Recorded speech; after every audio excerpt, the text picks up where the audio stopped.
أرضيا قلت واسدي ليس واسدار أرتيو أكتوا بركي. بسم الله والصلاة والسلام على من لا نبي بعده.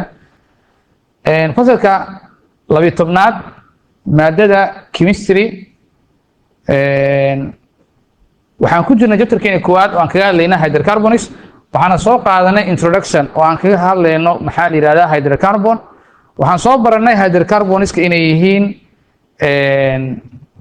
shay ka samaysan carbon iyo hydrogen maanta waxaan ka hadlaynaa casharkeena labaad kaas oo aan kaga hadlayno classification of hydrocarbons in aan ablayno hydrocarbonska objectiveskeena kamid ah samayn objectiveska casharka aan ka leeyahay muxuu yahay marka arda walba ee fasalkan dhigta marka casharka uu dhamaado kadib waa inuu yaqaanaa sida loo ableeyo hydrocarbons classify hydrocarbons waxaan ku hormarnaa marka kolba nooc ayaan loo ableynaa oo loo qaybinaa maanta waxaan u fiirinaa according to the bond dabar waan qanamo jiidmada ee labada isku haysa waxaan fiirinaa leenahay xariiqinta ama dabarka isku haaya carboniska iyo hydrogenada laba loo qaybinaa saturated iyo unsaturated hydrocarbons waxaan leenahay meeqa loo qaybiyaa according to the bond saturated hydrocarbons iyo unsaturated hydrocarbons saturated waxaa la yiraahdaa shayga dhergan ee aan u baahnayn dabar kale hal bis uu wataa laakiin unsaturated ama laba dabar uu wataa ama saddex dabar uu wataa ama saddex dabar ayuu wataa aan kormana saturated maxaa la yiraahdaa saturated waxaa la yiraahdaa hydrocarbonada labadooda carbon ee u dhaxaysa single bond maxaa u dhaxeeyo single bond labadii carbon waxaa isku xira hal dabar maxaa la yiraahdaa kuwaas hydrocarbons yaa tusaale kaaga filan alkenes alkenesku waxaan leenahay waa isku dhisyadooda carbonada hal dabar oo kaliya u dhaxeeya tusaale ethane tusaale waxa waaye ethane carbonkan iyo carbonkan maxaa isku hayo hal dabar waa ka marka haddii shayga carbonadiisa hal dabar uu isku celinayo waxaa la yiraahdaa alkenes ama waxaa la yiraahdaa saturated hydrocarbons unsaturated yaa marka haddii labada carbon iyo carbonka ee u dhaxeeya fiiri multiple bond maxaa u dhaxeeya multiple bonds kor muxuu ahaa single multiple ama double noqon karaa ama triple noqon karaa marka tusaale waa kana kan waa ethene inta fiiri carbonkan iyo carbon waxaa isku hayo laba dabar isku haysama double bond waaye kan waa ethane maxaa isku hayo laba dabar yani saddex dabar labada carbon maxaa isku celinayo saddex dabar ayaa isku celinaysa marka ama waa double bond ama waa triple bond unsaturated hydrocarbons are further classified into qolyaha unsaturatedka waa la sii qaybiyaa haddana saturatedka lama qaybiyaa unsaturatedka waxaa loo sii qaybiyaa alkenes alkynes iyo aromatic hydrocarbons maxaa loo qaybiyey alkenes alkynes and aromatic hydrocarbons alkeneska waxaa hadhow soo geli doona oo single bond la ah waxa la yiraahdo cycloalkenes sawirkan fiiri hydrocarbonska marka laga hadlayo according to the bond laba loo qaybiyo maxay kala yihiin saturated hydrocarbon iyo unsaturated hydrocarbons buugga ayuu ku yaala aad u fiiri saturated yaa ah alkenes qaacidadiisana waa taas marka buuggan ay ku taala C sub n H sub 2n plus 2 alkenes unsaturated waa alkynes unsaturated waa iyo aromatic hydrocarbons kii hore classificationka muxuu ahaa classificationkii hore waxaan u soo qaybin according to the bond maanta hadana waxaan sameynaynaa classification kale ablayn kale maxaa loo fiirinaa according to their structure qaab dhismeedkooda loo fiirinaa laba loo qaybinaa cyclohydrocarbons iyo acyclohydrocarbons waa cyclic hydrocarbons.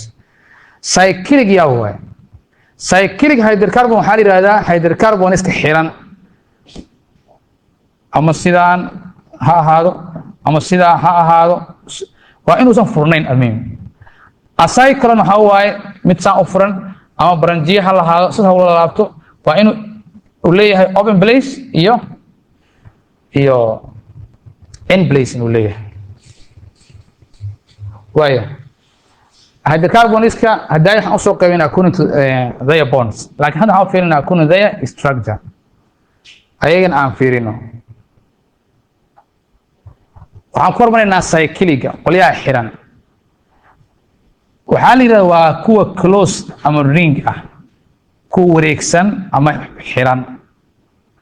hydrocarbonkaas waxaa la yidhahdaa cyclic ayaa ka tirsan marka oo ay ka tirsan yihiin kow cycloalkanes iyo cycloalkynes. Cyclic hydrocarboniska aan ku hormarno waxaan leenahay cyclic hydrocarboniska waa hydrocarbons close ah ama ring ah just same way close ring wax xiran waaye oo aan furnayn. Cyclic waxaa loo sameeyaa marka subdivide ayaa lagu sameeyaa somehow cycliga. Alicyclic oo waxaa jira hydrocarbons oo further divide lagu sameeyaa waaye cycloalkanes cycloalkynes kuwan waxay ka tirsan yahay la yiraahdo aliphatic hydrocarbons. waa alkane oo close ah alkene oo close ah iyo alkyne oo close ah inta way xiran yihiin sawirada waa arkaynaa marka. labo aromatic hydrocarbons asna waa jiraa oo xiran. aromatiga laba midkood noqon kara mid waxaa ku jira benzenoid aromatic hydrocarbon baa la yiraahdaa oo macnaheedu uu yahay waxaa ku jira isku dhis benzene ayaa ku jira. benzinka caadiga maaha ee suuqa yaallaya waa chemical molecule oo gaar ah. benzeniska ring ay leeyihiin qaarna waxa waaye non benzenoid la yiraahdaa benzene ayaa ka maqan oo macnaheedu waxa waaye waa aromatic hydrocarbon do not contain benzene ring wax benzene kuma jiro. aromatic waxaan qabanaa labo qolyo benzene la iyo qolyo benzene lahayn. acyclic aan galna marka acyclic waa kuwa furan yaa waaye open chain waaye ayagan silsilkooda ama dabarkooda wuu furan yahay structure ahaan waxaan loogu yeeraa aliphatic. cycliga laba loo qaybiyey maxay kala ahaayeen kii hore waxaan soo qaybinay alicyclic hydrocarbons iyo aromatic kan laakiin hal le waaye waxaa la isku yiraahdaa aliphatic yaa waaye alkanes alkynes sidaa baranaysaa. sawirkan ayaa ku koobaya dhammaan sida loo qaybin lahaa according to their structure. sawirkan ayaa ku koobaya hydrocarboniska laba loo qaybiyey maxaa waaye close iyo open. ومالسما هواي كلوسيو open ayaa loo qaybiyay qoliyaha openka automatic waxay kala yihiin aliphatic way dhammaan aliphatic way laakiin close ka laba loo qaybinaa muxuu yahay alicyclic hydrocarbons iyo aromatic hydrocarbons loo qaybinaa. kadib aliphatic laba loo qaybinaa saturated iyo unsaturated. kadib aromatic waa la qaybinaa labo benzenoid iyo non benzenoid ayaa loo qaybinaa qolyo benzene leh iyo qolyo benzene lahayn. alicyclic oo kan ah asna waa la qaybinaa maxaa loo qaybinaa saturated iyo unsaturated loo qaybinaa. wuxuu soo raaca aliphatic uu soo raaca oo maqlaysama sida waa ring waaye kan wuxuu kaga mid yahay inuu ring yahay kan wuxuu kaga mid yahayna shaqada kale.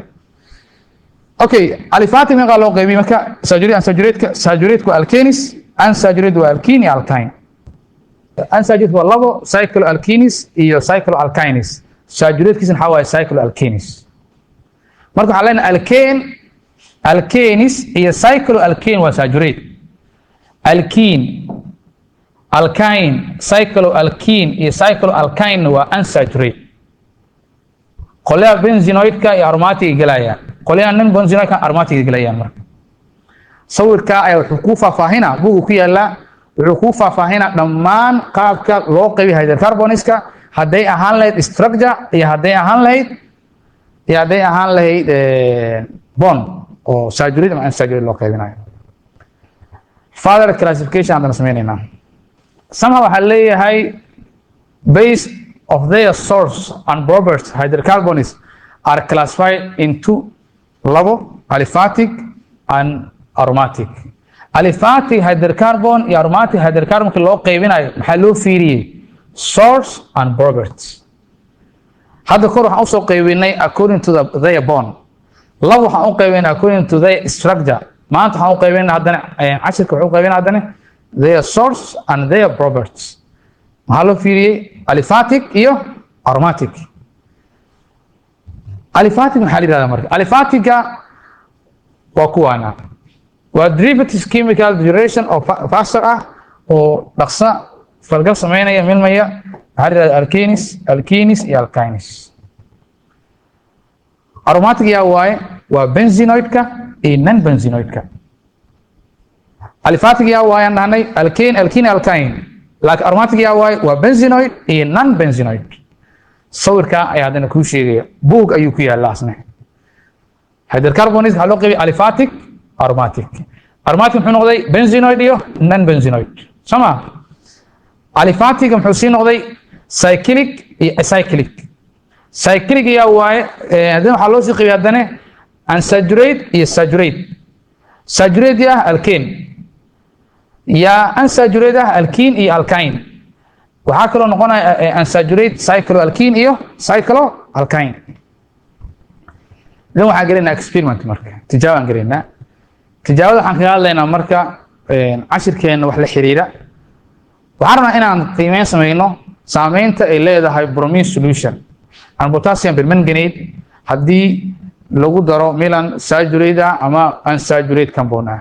materialskan u baahan waxaa waaye cyclohexane iyo cyclohexene.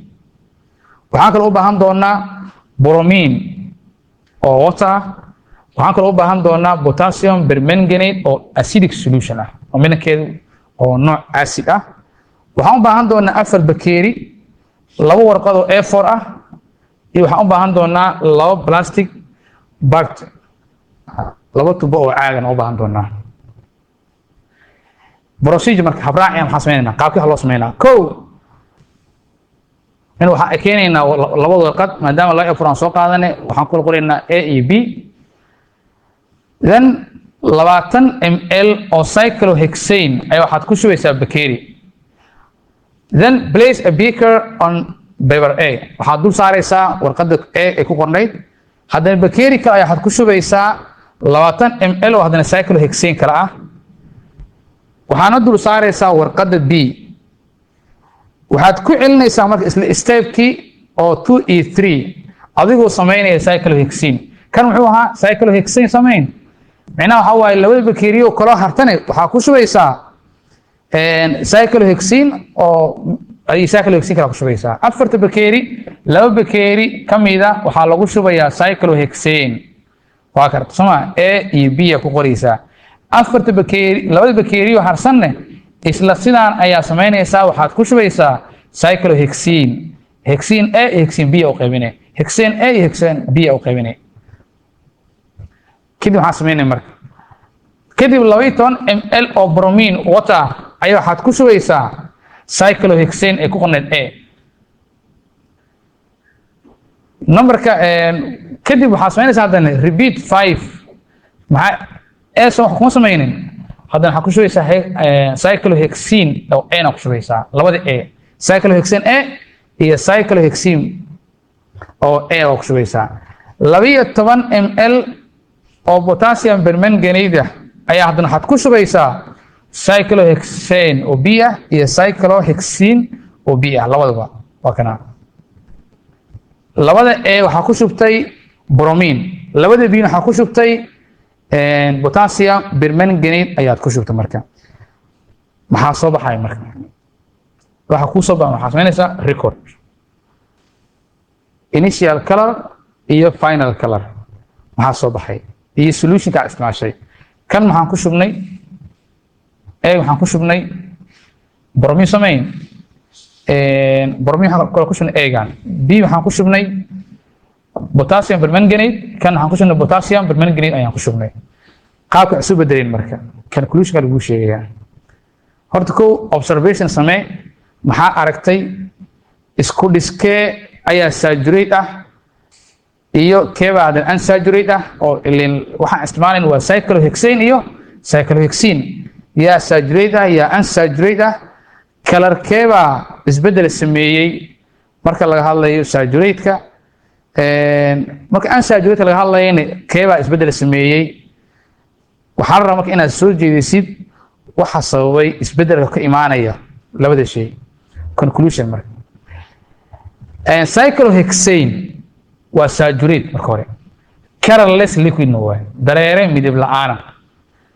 laakiin markii bromine lagu daray cyclohexane waxaan there is no reaction wax falgal lama sameyn the solution is assumed the color of bromine of water or potassium permanganate labaduba wax color ma soo saarin haduu ahaan lahayn hexane cyclohexane hadii ahaan lahayn cyclohexane labaduba laakiin mar walba waxa soo muuqanaya colorka bromine-ka iyo colorka potassium permanganate-ka oo micnaheedu waxa waaye color walba ayaga lagu shubo way qaabili karaan maadaama ay yihiin colorless conclusion gunaanadka oo falgalkeena cyclohexane waxaan ku shubnay paper A1 iyo B1 sameyn ay waa saturated dargana waayo oo midab la'aan markii lagu daray bromine cyclohexane-ka wax isbedel ma sameyn sababta falgal ma sameynin single bond waa dargana waa asaga haddii bromine lagu daro iyo haddii lagu daro potassium permanganate kaliya waxa soo muuqan doono potassium permanganate-ka iyo bromine-ka laakiin cyclohexane waa ka duwan yahay asaga unsaturated waay ma dargana waay wax ay u baahan yahay hal doora u banaan ma laba doora u banaan oo bayr ah then wuxuu sameyn karaa falgal ayuu sameyn karaa haddii lagu daro bromine ama lagu daro potassium permanganate automatically muxuu sameynaa marka midabku bedelanaa marka waxaan leenahay bromohexane is a colorless liquid way and the solution turned colorless marka